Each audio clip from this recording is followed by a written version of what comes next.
My name is Johnnie Blount, and I was born in the great state of North Carolina, and I grew up there around a little small town of Lake Range, Snow Hill, Goldsboro.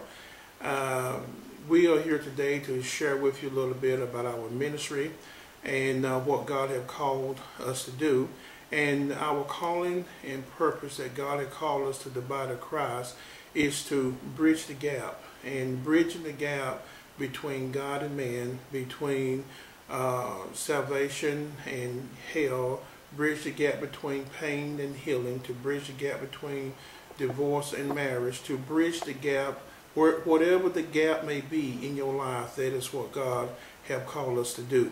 And so we would like to talk about having a desire, looking for people that want to move in the gifts that God had left us in the Bible. The Bible talk about there's 9 gifts.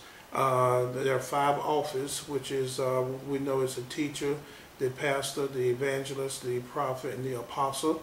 And we believe in the fivefold ministry, as I have just said, and just want to try to bring the body of Christ to maturity, more than just going to church on Sunday, show up with your pastor, with your evangelist, with your teacher, but take that next step to the apostle, or the next step to the prophet.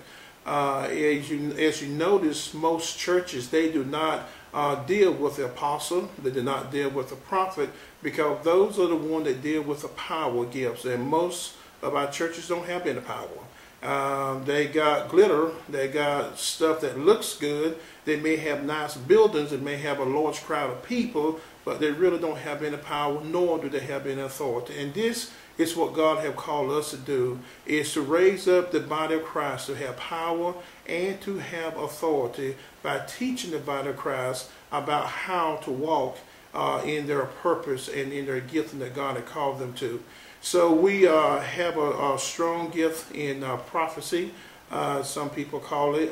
We like to teach other people how to become, if God had called them to be a prophet. And I'm not talking about just to have a title, walking around with somebody can call you brother, a prophet this, a prophet that. But we're talking about men and women that do not need a title to be a prophet, but they are a prophet because that's who they are. And we like to find these people that's in the body of Christ and help mature these people to bring them in the fullness of what God had called them to do. So this is what our ministry do. We bring baby Christian to maturity, and if they're not Christian yet, then we believe in evangelizing and getting them saved and helping them walk in the things of God.